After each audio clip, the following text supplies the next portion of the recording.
Welcome, everyone, to Doing Business with a Servant's Heart show today. And I'm excited to have Mike.Hutzel, who's the CEO of EagleONE, as you can see in his background. Met with Mike a few times, love what he's doing out there. And Mike, I want to welcome you to the show. Well, thanks for having me, Steve.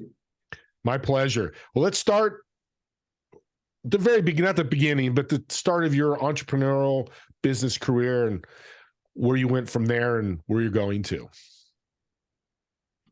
Yeah, so I'm going to date myself a little bit, I guess. 33 years in this industry, right? And I'm blessed that it's been with family. So my business partner, Diane, is Sergeant Major during the day.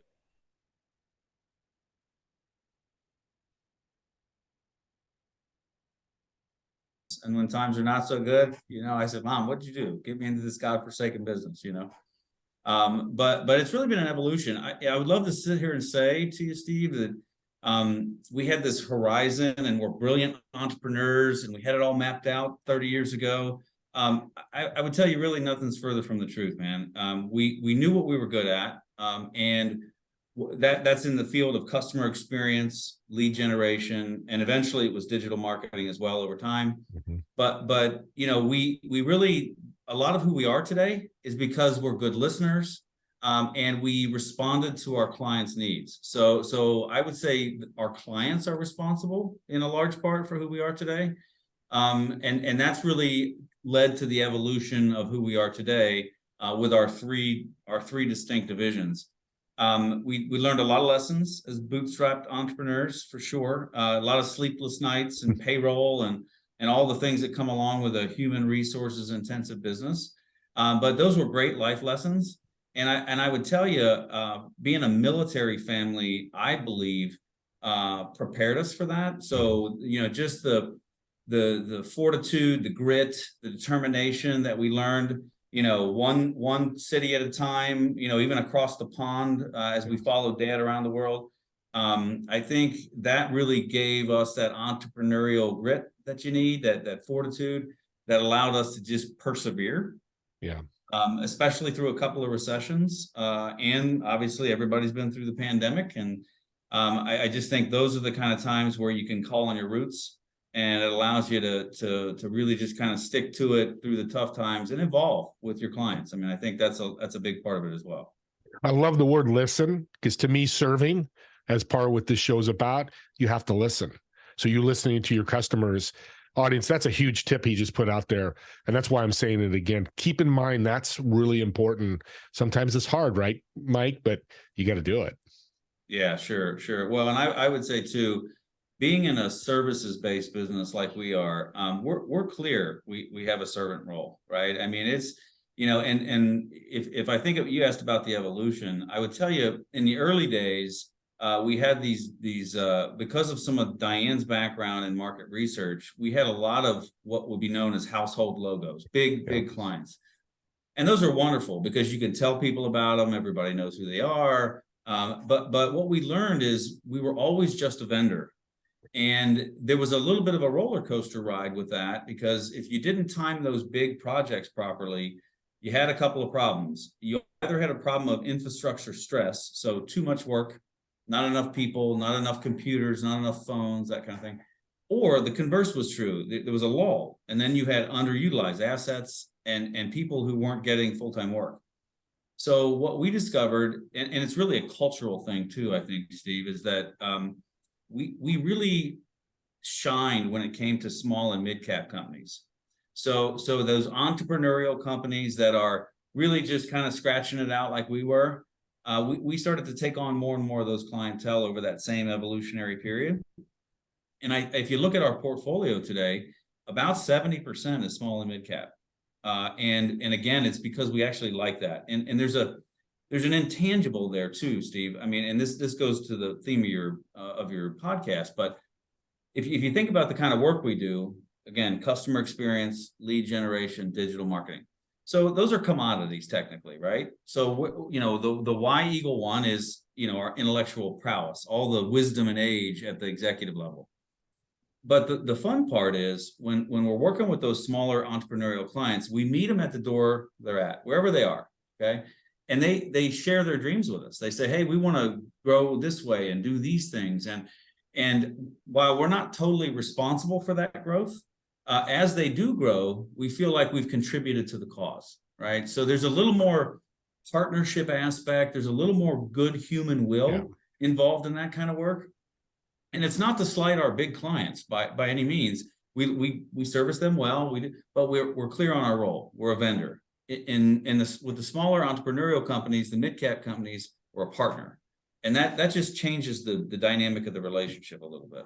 Lesson I'm learning, Mike, and we've talked before, is, hey, big companies are great, but you don't really need to have them. Work small, medium, and you're still going to be successful, correct? Yeah, sure. Well, depending on what you do, Sure. right? And it's not that, again, I certainly don't want to offend any of our large clientele, because we value those relationships too. We're just clear that we're a cog in the wheel. With the smaller and the mid-cap companies, there's some challenges, frankly. They're not as cleaned up or buttoned up as maybe a corporate America style company might be. They've got their own broken parts and bruises. As a services-based company, typically we see some of those, after we get engaged. And some of them we can fix, and some of them we can't. And so we let them know that, hey, we're a good solution for these things, but these other things you may want to take a look at as we go and grow. But yeah, I mean, if you think about what really makes America tick, it's the small business owner, right? Like, I mean, that's the backbone of the country at the end of the day. And to be able to help those dreams along the way, even in a small capacity, really puts a lot of goodwill in our work. And our people love it. Frankly, it just makes it so, and you can feel it in the energy on the projects, right? They start to identify, well, I'm this client service person, or I'm that client. Yes, they're part of the EagleONE family, but they really take ownership of those projects because their opinions are valued, their work is valued. And yeah, it takes more small clients to get to where you're going. But at the end of the day, if you've got all that other intangible stuff built in, it's totally worth it. Amen. I appreciate that. And a great thought that you just said is you ride with your customers. You don't, here's you go and walk away, go to another customer. I love how I call it, you riding with the customer through everything. And that's how you have to be successful doing that. Other people can be, but it's short-lived in my eyes. So I love hearing you say that. And in your background, this is engage, evolve, elevate. We've talked about that before. I think it's the best 3 E's I've ever seen. Let's talk about that a little bit, how it came about and how you use that in your business. Yeah. So this is, I guess, a family secret, right? Engage, evolve, elevate. Well, so growing up a military brat, Dad was 101st Airborne, Vietnam era. Okay. So it was that bulldog era. That's just. Well, so as the oldest of 5 sons, I also had a lot of responsibility, with my brothers, because he was deployed a lot. But he had a bunch of key phrases, but one of them that he adopted from the Army was move out, draw fire, adapt, overcome. Well, you can use that at home. You can certainly use that on the battlefield, but it doesn't really apply in the business world, right? I mean, people are going to go, what are you talking about, right? So we toyed when we came up with Engage, Evolve, Elevate. We talked about how can we make this tangible and plausible, understandable to the average business owner, right? So if you think about that adage, right, move out, draw fire, adapt, overcome. So the move out and draw fire aspect is really, you can plan all you want to, but until you engage the enemy, you don't know where the bullets are coming from. In the business world, that translates to the following. Well, you can plan, and you need to plan, strategize, custom content, all that stuff.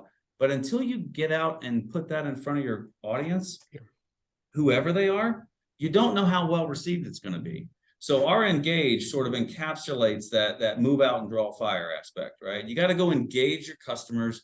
You got to figure out, how your value proposition really resonates. All right. So now what? You get some good news and you get some bad news, right? With any kind of marketing program. Some of your clients love what you're saying, love what you do. Some of them, they're like, who are you? Why are you bothering me? I don't know.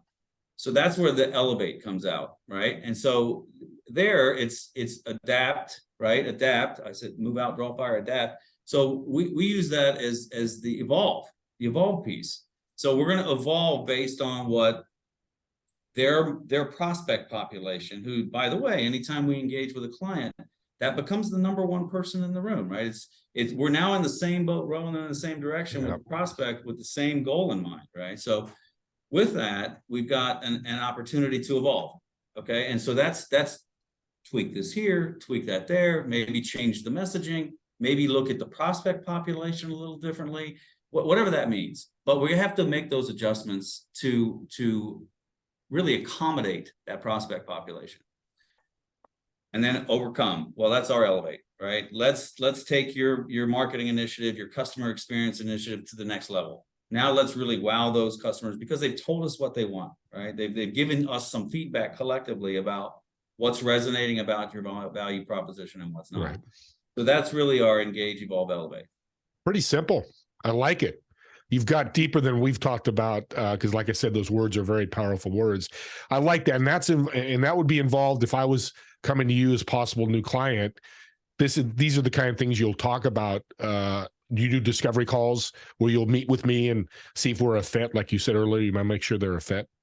Yeah. So usually, we don't assume, frankly, Steve, that we can help everybody. We can't. We know it. Okay. And so we've reached a stage in our evolution where we've come to the place where it's better to do all the evaluation prior to a client ever spending any money with us. Because if we think we've got a fit culturally, our value systems and our work will help enhance whatever it is they're doing, then there's reason to talk more.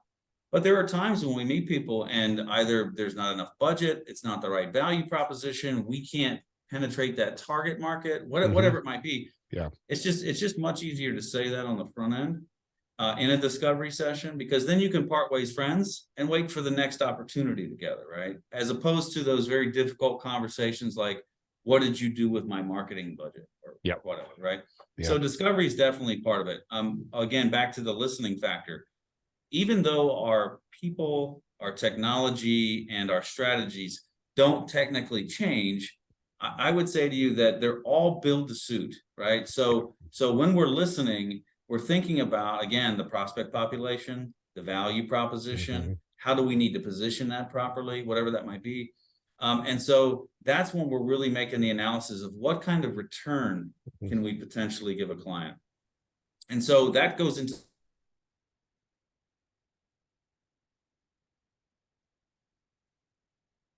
that box is checked.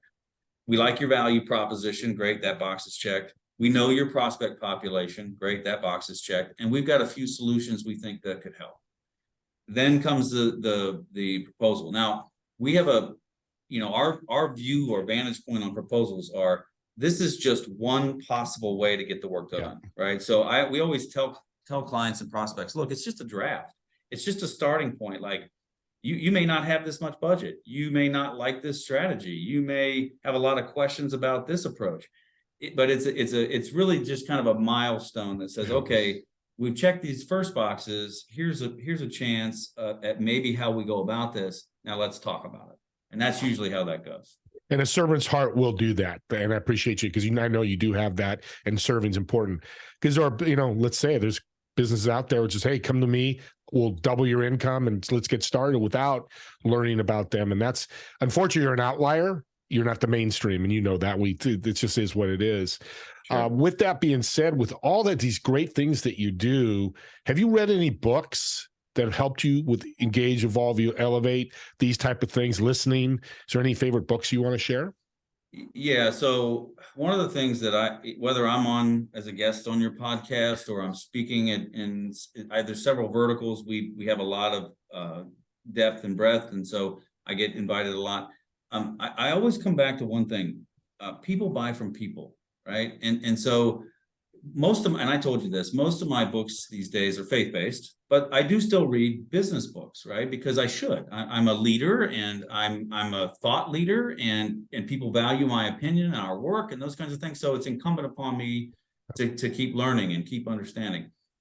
Two books that one I read years ago, but I revisited about every couple of years. It's called Virtuous Leadership. And that one is all about magnanimity, which is which is waking up every day, really. The whole, you could sum up the whole book with that one word. And for your listeners, the easy way to kind of translate that is, when I wake up in the morning, first thought I say to myself is, thank you, God, for giving me this day. The second thing is magnanimity. And that magnanimity is, who can I help today? Or how can I help someone today, right? So you start your day with the idea, and it might be at work, and it might not, right? Mm-hmm. But you're kind of actively, to me, it's like pre-programming your mind for the day, that I'm actively looking for a chance to help somebody, right? Could be a small thing, helping someone across the street, could be a large thing like a donation, whatever it might be, and it easily translates to the kind of work we do. So, and I think that particular book also helps dial in leaders of people. Okay. Just really paying attention to your staff, because, and everybody's heard the adage, everybody's fighting something you don't know about, right? Yeah. That should be particularly important if you have people on staff, right? Just being in tune with that. Are they off today? Is something wrong? That kind of stuff. So that's one book. The other people-centric book is Hubert Jolly. For those people who don't know who he is, he was the CEO that took over when Best Buy was basically tanking. He got brought in specifically for that. He tells a wonderful story. He wrote a book called The Heart of Business. One of my board members recommended that book to me because of the people centricity culture we have at EagleONE, and he said, I think you'd get some great ideas to kind of take that to the next level. Yeah, and he was right, of course. But what I found really interesting in that book, Mr. Jolly was really focused on, again, the people, and I mean down to what he called the blue shirts. You've been in a Best Buy. He really empowered people down to that grassroots level and started making some fundamental changes based on listening to the customers, right? And customers for a company like Best Buy aren't all the same, right? Yeah. You might have a geographic differences. You might have regionalized differences. Yeah. Even some simple economic differences, right? So there were some of those factors he talked about, and really empowering his executive staff as well. And I wish I can do this someday, but he almost put himself to the place where he didn't bring forth any ideas anymore. He was expecting his folks to bring ideas to him. And it was just a great book, a great read. It's great for leaders. It's great really for anybody in business. But just a stark reminder that even in the B2B world, because it's lost sometimes, even in the B2B world, there's a person on the other end of that transaction. And I love from Jolly's book talking about the blue shirts. And of course, probably a lot of my audience has been in it as well. Yeah, we forget about the leadership engages with everybody, not just with their top soldiers, using a military phrase. I love that. And I'm going to read that book, because if you're a solopreneur, you need to be a leader, or like you, Mike, with a company with staff and work with large companies, medium-sized company, leadership is so important. It's the make or break of a company, right? Yeah, well, because to me, the way I think about it is, when you meet an obstacle, or when something's stressed, it's a good measuring stick of what you built, right? We've had challenges, right? And so, it's great to have wins. Don't get me wrong. And that's what everybody's after, right? I want the next big client, or the next growth spurt, or all those.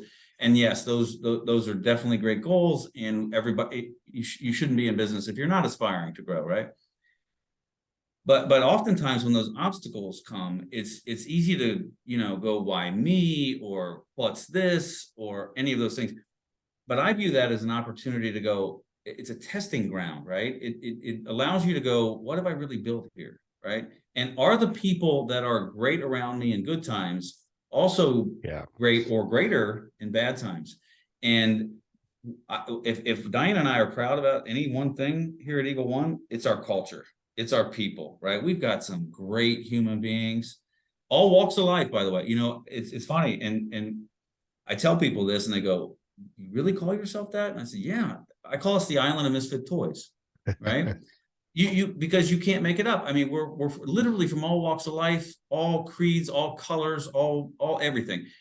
But it's really about how we work together as a team, right? And that's how everybody's judged. Like, how are you watching your neighbor six, right? And how are you, those kind, and how are you taking care of the client when the boss isn't looking, right? Like those things. those are the things that's neat for me as a business owner to be able to look at those stressful moments and go, damn, we got a pretty good family here, you know? Yeah, you use a lot of sports metaphors there. I'm a big sports guy. Military and sports kind of meld together. You're right. When the team's down, let's see how the quarterback's playing the game. You know, Yep. is he pity and sympathy, like you said, or is he fighting harder, working harder with his team? And I, you know, I think that's so important. We lose sight of that because we get stuck in that black hole that you just mentioned of an obstacle, a problem. And you said it so well. It's a learning. Well, you didn't say it that way, but I got from you is it's a learning lesson that would maybe we're doing something wrong here, and God's telling us. I'm going to say it. God's giving us a message like we got to change something here, which is only going to Right. make you better, right? Right. Yeah. And again, it also gives you a chance. Do I have a solid foundation? Am I building something solid upon which more can be built? Or is there some fragility there that I need to maybe take a look at before I start piling on more? Right. Yeah. Yeah. And it's one opportunity at a time. Yeah. And that's what I tell people. You know, you said that too. A win growing isn't just I got this many sales this week, which I talked to a lot of people and I was like, I had no sales this week. But what did you do? Well, I met 3 great people. Those are wins. Probably Right. better than a sale in a sense. Now you've built some relationships or companies like you do and you serve them. Who are they going to go out and talk to and go, you need to see Mike and EagleONE. He's done this, this, and this. Great culture. That's more powerful to me than a sale because that'll lead to future sales, right? Yeah, not just the sales though, but future long-term partnerships. See, There you go. and I think that's the thing. Sometimes it gets lost in things like sales goals or Yeah. quotas or things like that. Yes, it's great to have a quota, and everybody's got to have a goal to strive for, but at what cost, right? So with when we talk, we've got both corporate salespeople and franchisees.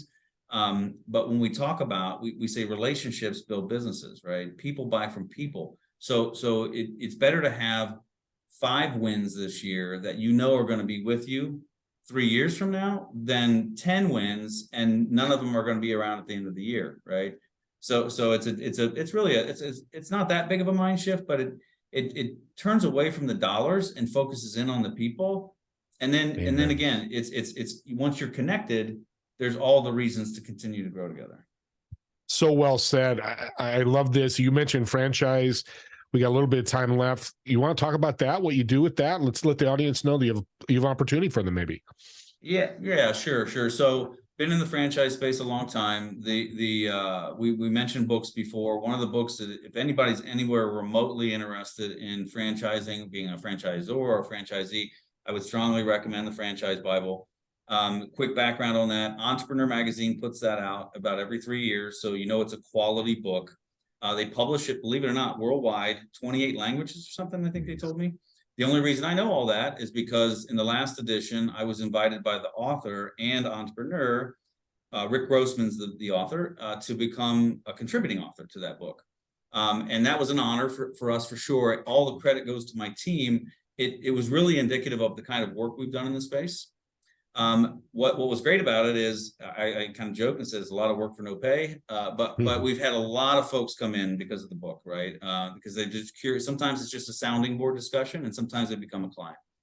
The neat thing is this year they've invited me to be co-author of the next one, which will get released next year. So more exciting stuff to come on that for sure. But the book, and that's a shameless plug, I'm sure on one side. But what's really important about it, the fundamental behind the book is really we've talked about God a couple times here, but it's more of that service mentality. It's really kind of outlining all the stuff that needs to be considered properly, because franchising, it's a commitment, right? Yeah. Whether you just become a franchisee or a franchisor, it's a full-blown commitment to a second business, entity or endeavor, however you want to look at it. Our model, we do have a franchise model. So for anybody who is interested, please feel free to look me up on it. But it's a B2B model, which is only about 20% of the entire industry. Most people think of franchises as B2C, right? The big names, the McDonald's and Subways, and but most of them think brick and mortar, and I'm coming in to get a product or a service. But there are a nice handful of B2B brands, and that model really poses a stay-at-home model, low overhead, There's a lot of really good value for folks who are already in the B2B world and just want to have that entrepreneurial latitude, if you will. And it's not just EagleONE's brand, by the way. There are a lot of great B2B brands out there that people should, and I would always encourage them to find a consultant in the industry, for sure. Get an ally who knows the industry, that kind of thing. And there's lots that can be done even if they have a good model already and they want to franchise it, right? So there's what's really neat about franchising is that there's just so many ways you can go that suit who you are, right? And so there's good fun, and Entrepreneur is one of the good guys in the industry, so it's fun to have their seal of approval. And they do a great job with just making sure people are who they say they are. Can people reach out to you for those consultant resources? If possible, can you help them with that? Yeah, that's fantastic. Yeah. In fact, two of my advisory board members also consult in that world. So yeah, that's how much I have respect for the good guys in that industry. Yeah, they're not all good guys. So I mean, it's like any industry. They're not all good guys, but the good ones will in fact work in a way, and it doesn't cost the future franchisee anything, right? They're working with them on behalf of the brands. But the good ones will focus in on what's really best for the future franchisee, what's called the candidate, because it is such a commitment, right? You don't want to buy a job. You don't want to buy something you hate 6 months from now. Yeah. So there's just a lot of intangible stuff that goes into doing that properly. And there are some great franchise brokers. Awesome, man. I'd love to help him out. We'll get that out in the show notes too. I'll put it in there. His information will be in there. As you can tell, Mike knows his stuff. That's why I love the guy. I love what he's doing, and he does it with a big heart. And his whole team has that. It's just not Mike. It's just not his partner in business. It's everybody. And try to get your business to that, whether you have one person or 100 people. Try to focus on that and take out the bad apples. Be very honest. They're going to be bad apples. I'm sure you've done that, Mike, where you've had a bad apple. You've had to ask them, hey, you're not a fit. It's good to say no, because in the long run, it's going to be good for you. Mike, I want to thank you. This has been such a pleasure. I've learned so much more about you. You've really helped my audience with some great information. And you guys reach out to him. He will jump on an email, answer your questions, and send you the right way you need to go. With that being said, what's one tip or one thing you've learned in your life that's gotten you here today that the audience could use and help them grow? Yeah, so this is an intangible for what it's worth, Steve. I had a spiritual advisor for about 8 years, dear friend of mine, Deacon Jerry Sasson, and he helped me on so many levels as a business owner, with my spiritual stuff, with my family. He was famous for great homilies, but he was also famous for great one-liners. And the one-liner that he gave me that I still hold on to today is, and this is the third question I ask myself every day, and it's very simple. Who needs me today more than I need me? Who needs me today more than I need me? I'll tell you what that does. Every day, good day or bad day, it takes your focus and you start to focus on others, right? It's not woe is me or great for me. It's okay. These things are normal life, good and bad, but you're focused on the people that you're working with, your clients, whoever that might. So who needs me today more than I need me? And that kind of mentality will go a long way in building a business, go a long way in building a book of business of clients. And frankly, I've adopted it, and so have some of my teammates. But it shows through. It shows through in how you talk to people. It shows through in how you think. It shows through in how you work. And so it's something that I value, and I hope someone else would find some value in it too.